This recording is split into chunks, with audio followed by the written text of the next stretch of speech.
What's up, everybody? Corey of the Movie Chumps here, and I just got out of the theater watching the brand new Zach Cregger horror film, Weapons. Now, there's been a lot touted about this film, a lot of excellent reviews. This script was on the blacklist for several years. Zach Cregger, as you may know, kind of had a breakout a couple years ago with the movie Barbarian, and this is his kind of sophomore follow-up effort.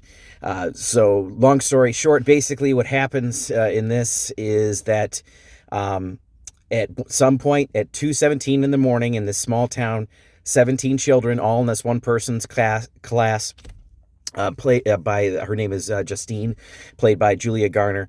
They all get up in the middle of the night, leave their house, and nobody ever sees them again. And then it's kind of just, the story kind of goes from there. I'm really not going to go into any more plot details other than that, because it's best if you go into this movie as cold as possible.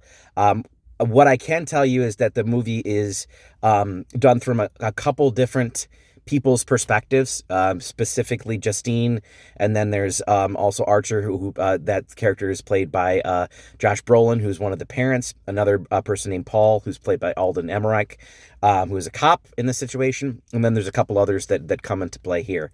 I really don't want to get into it much more than that, but I think it will kind of spoil the mystery. You're best if you just go into this thing as cold as an ice cube, to just enjoy it. But suffice it to say that this is a really, really good film. I don't think it's the horror masterpiece that some people are calling it out to be, but it's really well done. Zach Cregger directs the hell out of this. He's proving that, this isn't a sophomore slump. He's not a one-hit wonder in this situation. The man knows how to craft a story.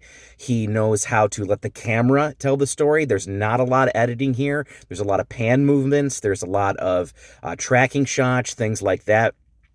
And it's very atmospheric. The performances in this are excellent, particularly Julia Garner Julia Garner, and also Brolin, as well as Alden Ehrenreich, which I'm so glad he's been able to carve out a little kind of acting career after Solo didn't pan out so well.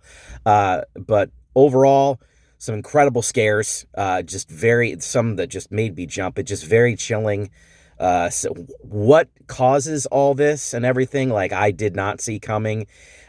Anyone who spoils the third act for you is the devil, because, again, this is just one of those films that I'm glad they did the marketing the way they did it, because it's just kind of like a movie you have to experience on your own. It's been a great year for mainstream horror, that's for sure. If you're looking for me to give it a score, I'd probably give it a solid 8 on 10. But this is going to be, I'm thinking, near the top of the list of a lot of people's films come to the end of the year, because it really plays out in a lot of ways to start off with, just as like a human tragedy story, like of a small town. And it's very much a slow burn for a decent amount of the time. The only thing I didn't like sometimes is that there's actually some moments of levity in here that I think kind of undercut things here and there, which kind of dissuades it from being at like a maybe upper tier level type of horror film. But this is a movie you definitely should check out in the theater. Definitely check it out with a big crowd. I was in a huge crowd, and they absolutely ate this thing up. They loved it. So highly recommend it.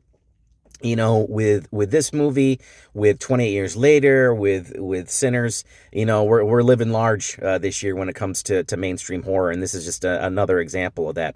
Okay, that's it for me for now. I'm Corey of the Movie Chumps, and I'll see everybody next time. Peace.